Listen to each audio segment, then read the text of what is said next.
जय माता की, जय श्री राम। भाई बहुत से बच्चे पूछते हैं कि माँ पूजा क्या होती है, पाठ क्या होता है, तप क्या होता है, जप क्या होता है। बच्चों को कुछ ये मतलब ज्ञान नहीं है, तो बच्चे इसीलिए तो पूछ रहे हैं। ज्ञान होता तो पूछते ही क्यों। बच्चों की गलती नहीं है। भाई जिस बात का पता नहीं है तो किसी से तो पूछेंगे वे, कहीं से तो उन्हें जवाब मिलेगा। तो देखो बच्चों, इसमें बुरा मानने की बात नहीं है। आपको नहीं पता है तो कोई परेशानी नहीं। हर कोई नई बात को, पूरी बात को समझ पाता है, ना ही किसी की समझ में आती है। ये तो माता रानी की कृपा होती है जो हर किसी को समझ में आने लगती है। माँ के जो माँ इशारे करती है, माँ अनुभव कराती है, तो हर बच्चे नहीं समझ पाते हैं। बहुत से बच्चों के साथ माँ चली हुई है और माँ उन्हें अनुभव भी कराती है, उन्हें इशारे भी करती है, उन्हें सपने भी दिखाती है, लेकिन वे सपनों का मतलब नहीं समझ पाते हैं। माँ के इशारे नहीं समझ पाते हैं, जो अनुभव होते हैं उन्हें नहीं समझ पाते हैं। जैसे अपने आप से अंदर से उनके कोई बात आती है तो उन पर विश्वास नहीं करते हैं कि माँ ये हमें माँ बता रही है, कि वे तो ऐसा लगता है जैसे हम ही मतलब हमारे अनुभव हुए। तो बच्चे को विश्वास नहीं होता है। जैसे बहुत से बच्चे क्या करते हैं, शक्ति आने के बाद भी बहुत सी गलतियां करते हैं बच्चे। बहुत से बच्चे क्या करते हैं, जैसे पूजा करते हैं सुबह शाम की। तो सुबह शाम, जैसे शाम को पूजा करते हैं बच्चे, शाम की बताती हूँ पहले। तो वे शाम को 8 बजे के बाद भोग लगा रहे हैं, आरती कर रहे हैं। तो बच्चों ये गलत है बिल्कुल। देखो मैं तुम्हें ये बात, छोटी छोटी बातें हैं इसलिए समझा रही हूँ क्योंकि आप पूछ रहे हो। नहीं तो मुझे तो कोई मतलब ऐसा वो था नहीं कि बच्चों को मैं तुम्हें भी छोटी छोटी तुम्हें ऐसा मतलब ये दिखाऊं कि बच्चों को कुछ पता नहीं है। मेरा तो ये मकसद नहीं है बच्चों को तुम्हें नीचा दिखाने के लिए, तो नहीं कर रही हूँ।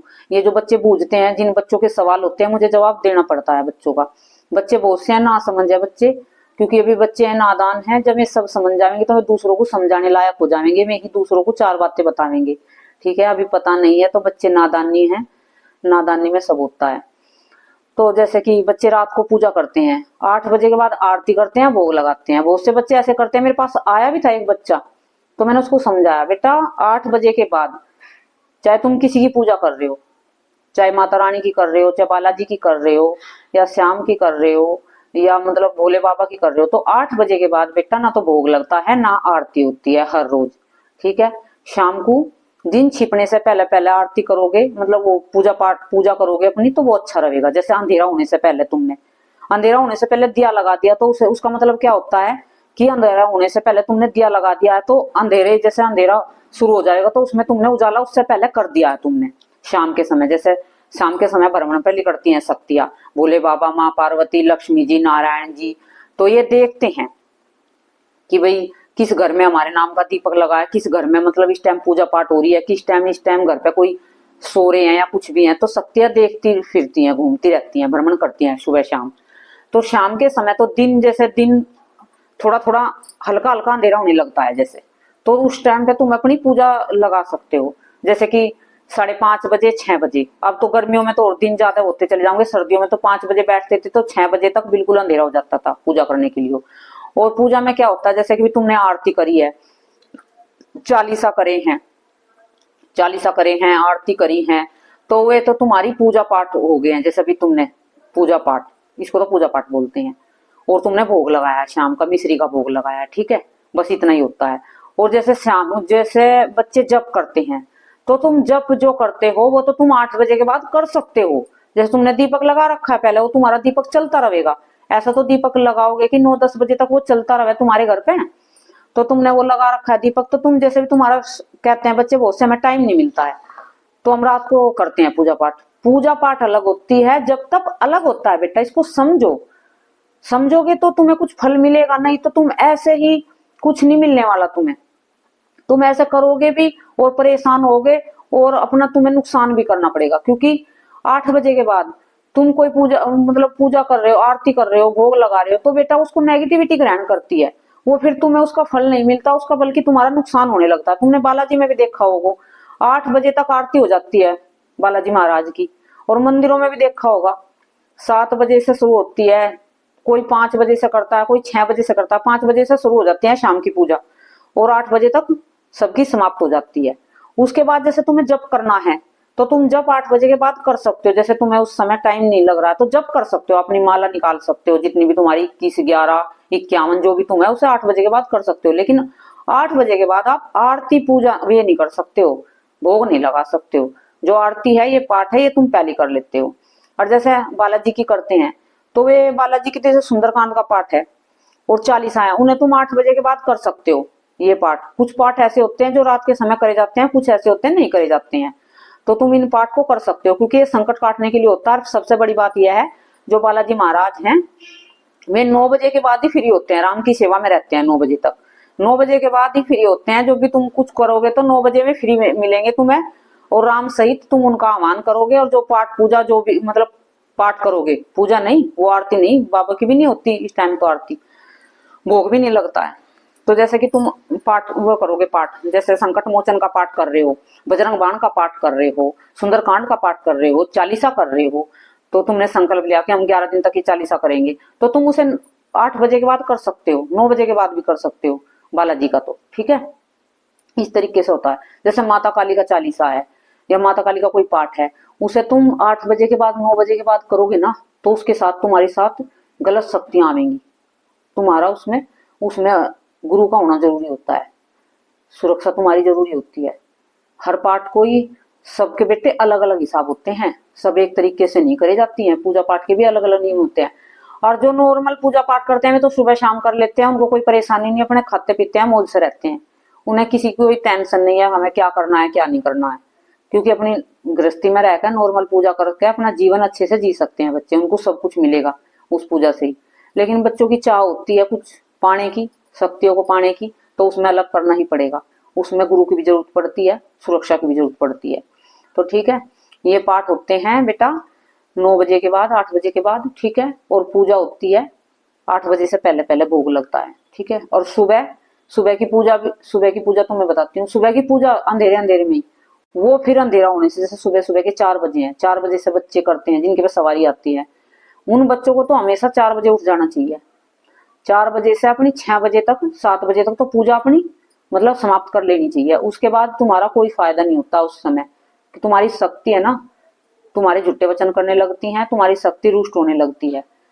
क्योंकि बच्चों को संकेत देती है माँ, उनकी आंख खुलती है लेकिन वे सोचते हैं कि हम थोड़ी सी देर हो और सो जाएं। बच्चे 4 बजे से आंख खुलती है, बहुत से बच्चों की जिनके पास शक्ति होगी ना, उनकी जरूर से जरूर 3:30 बजे 4 बजे आंख खुल जाएंगी अपने आप ही। अलार्म लगाओ या ना लगाओ, वे खुद से खुद उनकी आंख खुलेंगी। लेकिन वे आलस करते हैं तो आलस में पड़े रहते हैं, तो शक्तियां भी न देखती रहती हैं। तो वे जिनके ऊपर शक्ति आती है, तो उन बच्चों को सुबह 4 बजे नहीं तो 5 बजे तो उठ जाना चाहिए, और अपनी पूजा 7 बजे तक अपनी समाप्त कर लेनी चाहिए। जो भी आप चालीसा करते हो, जो भी आप आरती करते हो माता रानी की, और जो भी भोग लगाते हो, सब अपना सुबह 7 बजे तक कर सकते हो। जैसे 7 बजे तक तुम्हारी पूजा होगी है और तुम्हें जब करने का टाइम नहीं मिला, जिन पे शक्ति आ रही है उन बच्चों की बात कर रही हूँ मैं, तो तुम्हें टाइम नहीं मिला, तो तुम दोपहर को 11:30 बजे जाप कर सकते हो अपने, सिर्फ जाप। उस टाइम कुछ नहीं करना, तुम्हें जाप कर सकते हो कि माता रानी हम गृहस्थी में, हमें सुबह टाइम नहीं मिला, मैं आपकी पूजा तो कर दी थी लेकिन हम जब तक नहीं कर पाए, अब ये हम इस समय जब तक कर रहे हैं आपका, तो आप ऐसे जब तक कर सकते हो। और छोटी छोटी बातों का ध्यान रखना होता है सवारी आने के बाद। बच्चे बहुत से है ना जो आजकल परेशान हो रहे हैं कि माँ हमारी सवारी आ रही है, हमारे झूठे वचन होते हैं, हमें भी बोलती नहीं है माँ, हमारे को सवारी आने के बाद भी हमारे दिक्कत बनी हुई है, हमारे को संकट मतलब कष्ट है, पीड़ा हो रही है शरीर में। और जैसे बहुत सी बातें हैं बच्चों की, सवारी आने के बाद बहुत सा ध्यान रखना पड़ता है बच्चों को बहुत। जैसे बच्चे परेशान हो रहते हैं, बच्चे कहते हैं कि हमको तो शरीर में दर्द रहता है, हमारे तो ये कष्ट होता है, हमें तो रात को सपने में मतलब डर लगता है, ये होता है। सवारी आने के बाद भी इतना सब कुछ हो रहा है बच्चों के साथ। तो ये बच्चों तुम है ना अच्छे से तुम ध्यान नहीं रखते हो, गलती करते हो। एक तो जैसे बच्चे हैं, तुम्हारे पे सवारी आ जाती है, तुम कहीं पे भी हो तो तुम पे सवारी आ रही है, तो तुम किसी से ही पैर छू, जैसे तुम्हारे पे पैर छूता है तो उस पर कोई नेगेटिविटी होगी, तुम्हारे को लग जाएगी वो, तो इससे तुम्हें परेशानी आ जाती है। तुम जैसे तुम पे सवारी आती है, तुम उसे छुपाया करो, घर पे रहकर जब तक करे करो। जितना तुम जब करोगे ना, मैं कहती हूँ तुम्हें ना अपने आप ही अपने आप सब चीज अनुभव होने लगेगी, सवारी बोलने भी लगेगी। फिर उसके बाद गुरु बनाना तुम, ठीक है। पहले इस तरह इधर उधर मत भटकना, क्योंकि पता नहीं अब किसी पे यकीन भी तो नहीं कर सकते, कोई क्या कर दे। तुम्हारी शक्ति अच्छी आई हुई है और उसकी साथ में तो बच्चे परेशान होने लगते हैं। तो जैसे तुम वहां पे कोई तुम्हारे पैर छू लेता है, शक्ति आई हुई है, तो वो संकट तुम्हें परेशान करने लगता है, उसका संकट तुम्हारे ऊपर आ जाता है, क्योंकि अभी तुम्हारी शक्ति कच्ची है। अभी उसमें इतनी मतलब तुमने इतनी उसे जब तक नहीं दिए हैं कि ताकि वो पावर उसमें कोई मतलब उस नेगेटिविटी को काट सके। अभी वो छोटी मतलब कच्ची शक्ति है, हल्की तरंगे हैं अभी आपके शरीर पे। तो आपको ऐसे पैर, जैसे पैरों का हाथ लगाना, उससे बचना होगा। कोई सिर पे हाथ ना रखे, जैसे आशीर्वाद के तौर पर कोई भी कहीं भी हाथ दे, जैसे बड़े बुढ़े होते हैं, कहीं जाते हो तो आपके सिर पे हाथ रख देता है, तो आप शक्ति आई हुई है तो सर पे भी हाथ नहीं रखवाना होता कहीं जैसे जाते हो। ये जैसे तिलक है, बहुत से बच्चे कहीं पे भी जाते हैं, जैसे घूमने फिरने जाते हैं, तो ये तिलक लगाने वाली नहीं घूमती रहती हैं, तो मैं हर वक्त वैसे ऐसे तिलक लगाने को घूमती रहती, तो बच्चे लगवा लेते हैं जिन पर सवारी आती है, उन्हें लगवाना नहीं चाहिए तिलक किसी के हाथ से। जैसे तुम कहीं हवन भी करवा रहे हो अपने घर पे भी, और पंडित तुम्हारे घर पे आया, तो उसके हाथ से भी तिलक नहीं लगवाना चाहिए, तुम तिलक अपने आप ही लगाना चाहिए अपने मस्तक पर, अपने माथे पे। वो तो किसी पे भी तिलक नहीं लगवाना चाहिए, किसी के हाथ का नहीं खाना चाहिए, क्योंकि पता नहीं कोई कैसे बना के दे, अशुद्धि में दे या कोई कुछ करके दे, ठीक है। और जैसे तुम कहीं से बच्चे दरबार लगाते हैं, जैसे बच्चों के गुरु नहीं है, दरबार लगा रहे हैं, तो बहुत से हैं जो देख के चिढ़ जाते हैं, तो वे कोई किसी को भेज देते हैं बंदे को ऐसे बहाने से कि वहां पे जा, वे मिठाई दे देते हैं साथ में। बहुत से बच्चों की देखा है ना मैंने, एक बच्चे ने ऐसी मिठाई खा रखी थी, दरबार चला रहा था बिना गुरु के, उसको किसी ने मिठाई दे के गया दरबार में, तो उस बच्चे ने वो मिठाई खाई बाद में, तो उस मिठाई से ही उसको परेशानी होगी है, उसकी शक्तियों के साथ छेड़खानी मिठाई से ही होगी है। तो आजकल है ना किसी पे भी विश्वास नहीं किया जाता, जैसे बच्चे बाहर से आते हैं, हमें क्या पता कोई कहाँ से क्या आ रहा है, क्या लेके आ रहा है, कोई अपना उतारा करके ले आते हैं बच्चे, कोई बहुत से बच्चे जो ऐसा करते हैं उनको भी मतलब भुगतना पड़ता है। ये माँ को कभी भी घर पे जो भोग लगते हैं दरबार में, उतारे के भोग नहीं लगते हैं, वे बोले हुए भोग लगते हैं माता रानी को। और जैसे तुम खा लेते हो, एक बच्चे ने ऐसी करा, वो दरबार लगा रहा था बिना गुरु के, तो उसके वहां पे एक मिठाई आई, तो मिठाई आई तो उस बच्चे ने क्या करा, वो किसी तांत्रिक से मिला हुआ था, वो जो वो मिठाई लेके आया था, तो वो तांत्रिक ने उसमें कुछ कर रखा था, तो उस बच्चे ने जैसे आई तो वे मिठाई वहां पे माँ के सामने लगी, तो उसने बाद में वे खाई मिठाई, तो उसके तभी से परेशानी बढ़ने लगी। तो उसे पता नहीं परेशानी कहाँ से बन रही है, जो दरबार में आया, जब मैंने देखा बच्चे तेरे साथ ये घटना घटी है, और तूने जो मिठाई खाई है उसके साथ तेरे साथ ये जो तांत्रिक क्रिया उस मिठाई के अंदर आई है, अभी तेरी शक्ति में इतनी पावर नहीं थी कि मतलब उस तांत्रिक क्रिया को खत्म कर सके, क्योंकि तू अभी नया बच्चा है, अभी जानता नहीं है कुछ दूर करना या कुछ ही करना। जैसे तुम्हारे पास कोई मिठाई लेके आता है शक्ति आने के बाद, तो तुम उस मिठाई को कैसे यूज करोगे खाने में, तो तुम्हें उस मिठाई को लेना है।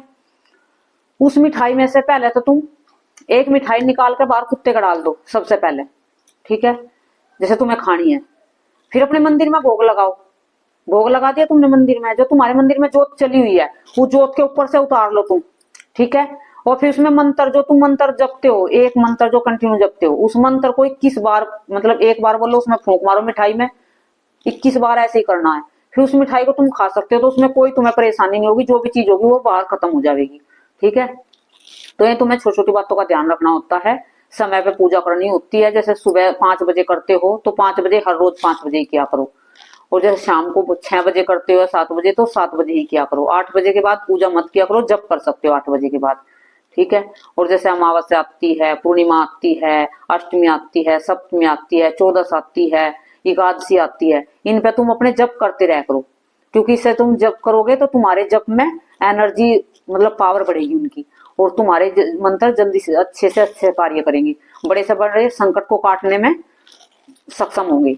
जैसे तुम कहते हो ना कि भाई हमारे दरबार चल रहा था अब ये बंद हो गया, तुम जब तक इतना नहीं करते हो, जैसे 2 टाइम की पूजा करते हैं बच्चे शक्ति आने के बाद और दरबार लगाने के बाद, 2 टाइम की पूजा नहीं, उस टाइम पे जप करना होता है बच्चों को, जैसे पूर्णिमा है, ये सारी चीज मैंने बोली है जो आपको इन समय में आप जप किया करो, ताकि आपकी शक्ति बढ़े, आपका ओरा मजबूत हो, ताकि उसमें कोई नेगेटिविटी ना घुस पाए। जैसे तुम दूसरे का झाड़ा लगाते हो, दूसरे के संकट काटते हो, तो उससे भी तुम्हें नेगेटिविटी लग जाती है, तुम परेशान हो जाते हो, खाट में गिर जाते हो। तो ये तुम्हें जप करेगा ज्यादा से ज्यादा, तो तुम्हें नेगेटिविटी बिल्कुल भी परेशान नहीं करेगी। और माता रानी के भोग लगाया करो जरूर से जरूर, अच्छे से चौक चौराहे वाली के लगाया करो, माता रानी की, माँ काली के मंदिर में लगाया करो, घर पे भी अपने अच्छे से भोग लगाया करो, ताकि जो शक्ति संकट काटती है आके तुम्हारे दरबार में वे भूखी ना रहे। और बच्चे एक गलती और करते हैं, जैसे शक्ति आने के बाद दरबार लगा लिया बच्चों ने, तो शुरुआत में तो दरबार में कभी आगे, दरबार में कोई कभी नहीं आए, कभी ऐसे खाली बैठे रहते हैं, जब करते रहो, ये ध्यान मत रखो कि कौन आ रहा है कौन नहीं, उस पर निगाह मत लगाओ कि कितने आज हमारे पास कोई नहीं आया आज, ये सब माँ का काम है, ये शक्तियों का काम है आपके पास, किसको बुलाना है किसको नहीं बुलाना है, किसका भला करवाना आपके हाथ से, ठीक है। आप अपने जप करे करो बैठ के, कोई आए या ना आए, और प्रॉपर अपना भोग लगाया करो। जैसे बहुत से बच्चे क्या करते हैं कि आज तो भाई दरबार में कोई आया नहीं तो भोग क्यों, के बाद तुमने भोग नहीं दोगे तुम्हें तुमसे ना झूठे वचन करने लगेंगी, और तुम्हें परेशान करने लगेगी, तुम्हारे शरीर में दर्द बनाने लगेंगी, और तुम्हारे मतलब घर में बरकत घटने लगेगी, तुम्हें को नुकसान होने लगेंगे। शक्ति आने के बाद उन्हें भुक्का मत रखो, तुम्हारा दरबार लगो या ना लगो। जैसे बहुत से बच्चे दरबार भी बंद कर देते हैं महीने भर के लिए, जैसा कर तो सोचते हैं कि अब तो महीने भर के लिए दरबार बंद कर दिया तो भोग लगाने की क्या जरूरत है। भोग तो लगाना पड़ेगा, क्योंकि शक्ति तो घर में ही है। तुम दरबार तो नहीं लगा रहे हो, तो भोग तो देना, कुछ तो दो उन्हें। जैसे तुम पहले ज्यादा भोग लगाते तो उससे आधा तो भोग लगा सकते हो। तो तुम्हारे पास कुछ भी नहीं है तो तुम घर से अपनी जो रोटी सब्जी बनाते हो उसका भोग लगा सकते हो, मिश्री का भोग लगा सकते हो, लेकिन भोग जरूर लगाना है शक्तियों का। दरबार चलाओ या ना चलाओ, जैसे दरबार भाई तुमने आज दरबार लगाया है तो तुम कहोगे कि अगले मंगलवार को दरबार नहीं लगेगा, शनिवार को दरबार नहीं लगेगा, भोग जरूर लगाना पड़ेगा आपको। चाहे आधा लगाओ चाहे पूरा लगाओ, वो आपकी श्रद्धा है, जैसे भी तुम लगाओ। जैसे माँ काली की तुम पूजा कर रहे हो तो माँ काली को तुम पान पेड़ा देते हो, तो दरबार लगेगा ना लगेगा तो तुम्हें पान पेड़ा देना ही देना है माता रानी को। ठीक है, कि तुम भोग नहीं लगाओगे तो तुम्हें परेशानी आने लगती है, शक्ति तुमको खाने लगती है अंदर ही अंदर, तुम्हारा शरीर कमजोर होने लगता है, तुम्हारे में मतलब एक जान सी निकली निकली रहती है, तुम्हें आलस आने लगता है, तुम्हें ऐसा लगता है जैसे लेटे रहो, कमजोरी फील होगी तुम्हें। वो इसलिए होती है तुम प्रॉपर उनके हर रोज भोग नहीं लगाते हो शनिवार मंगल को।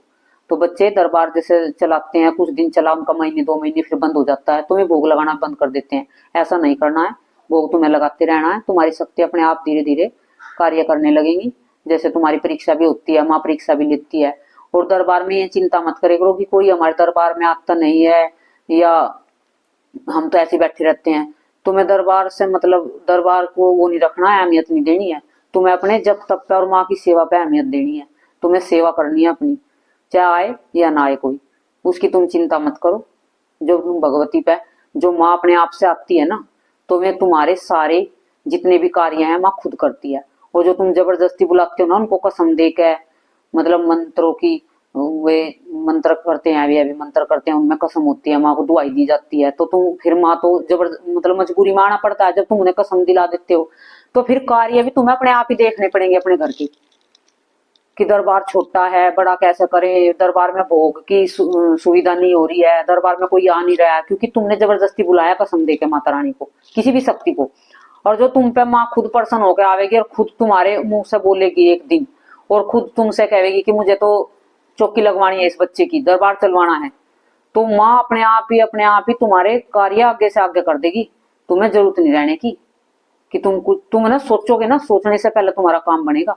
जैसे तुम सोचोगे कि आज भोग, माता रानी कल को मैं भोग कैसे लगाऊंगा, मेरे पास तो पैसे नहीं है, तो माँ भोग का इंतजाम खुद पे खुद कर देगी तुम्हारा।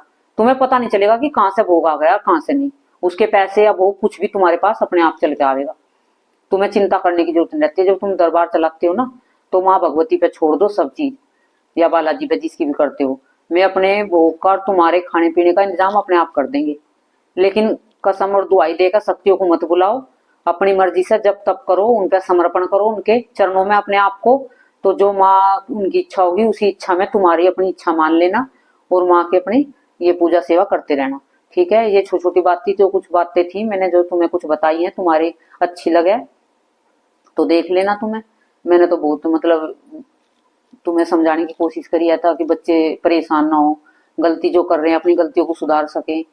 बच्चे जो बूझते हैं, बच्चे परेशान हैं, वो छोटी छोटी बातों के कमेंट करते हैं। जिन बच्चों को जो छोटी छोटी बातें होती हैं, बच्चों को ये नहीं पता होता है। एक बच्ची के घर में आग लग गई, जोत लगा रखी थी, बच्ची ने कमेंट करा, मैं बोली बेटा मैंने देखा तो उसके घर में संकट था। तो उन्होंने कहा ये संकट क्या होता है, और वैसे दरबार चलाया उसने बच्ची ने। तो भाई तुझे संकट ही नहीं पता तो तुझे का क्या संकट काटेगी। बच्चे दरबार कुछ हंसी खेल बना दिया है, दरबार लगा रहे हैं, पर ये नहीं पता कि संकट क्या होता है, नेगेटिविटी क्या होती है। मतलब भोग ऐसे देते हैं, बहुत से बच्चे क्या करते हैं, जैसे शनिवार मंगल का दरबार लगाते हैं, जोत अखंड जोत चलाते नहीं है। भाई हर रोज नहीं जोत चला सकते, क्योंकि इतना बजट नहीं होता है बच्चों का कि हर रोज जोत चला सके।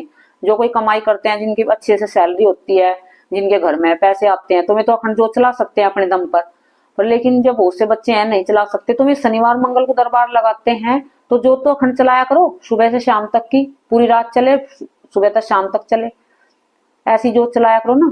जैसे बहुत से बच्चे हैं दरबार चलाते हैं, वे सोचते हैं कि हमारे पास दरबार में एक आदमी आ रहा है तो हम किस लिए ज्यादा भोग लगावे, किस लिए हम जोत चलावे, तो वे ऐसी नॉर्मली पूजा करते हैं। तो फिर शक्ति ऐसे आगे बढ़ती नहीं है। तो तुम शक्तियों को जो बढ़ाना चाहते हो, अपनी को अपना ओरा मजबूत करना चाहते हो, अपनी शक्तियों को पावरफुल बनाना चाहते हो, ताकि एक इशारे पे तुम्हारे काम हो, तो शक्तियों को अपने प्रसन्न करना सीखो, उनको खुश रखना सीखो। उन्हें कसम दुहाई मत दो, उन्हें प्रेम से रिझाओ, उन्हें भाव से रिझाओ। ठीक है, जो भी तुम्हारे पास है उन्हें प्रेम से भाव से दो।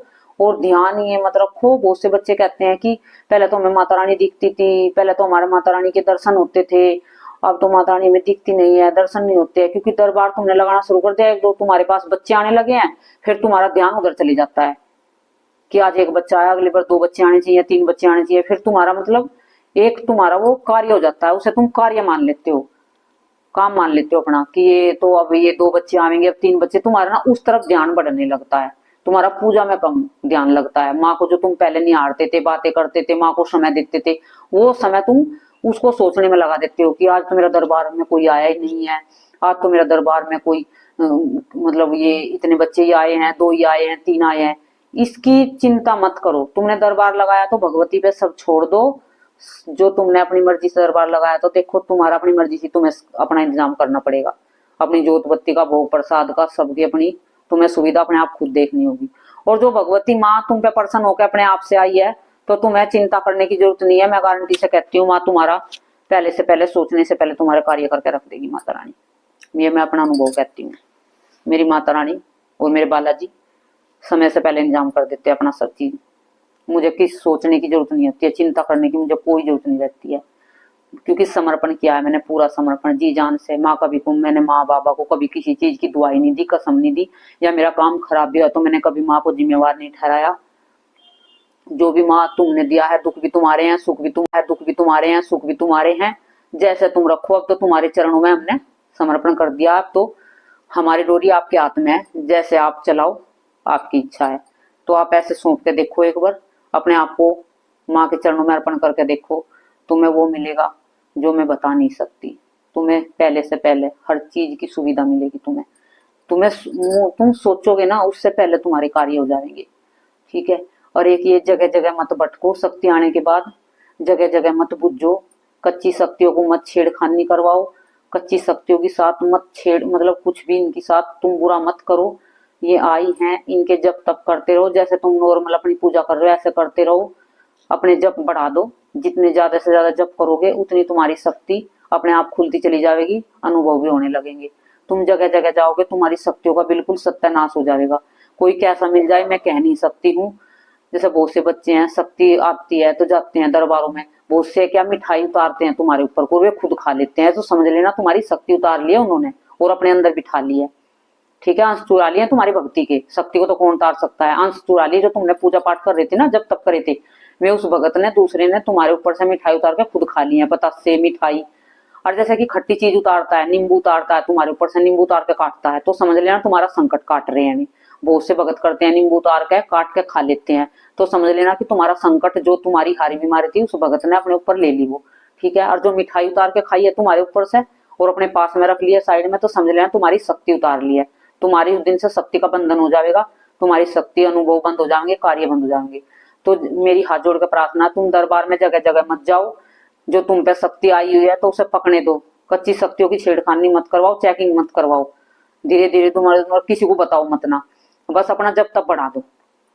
फिर तुम्हें मैं गारंटी से कहती हूँ तुम्हारे अनुभव भी होंगे और तुम्हें शक्ति दर्शन भी देंगे और तुमसे बात भी करेंगी। ठीक है। जय माता की, जय श्री राम।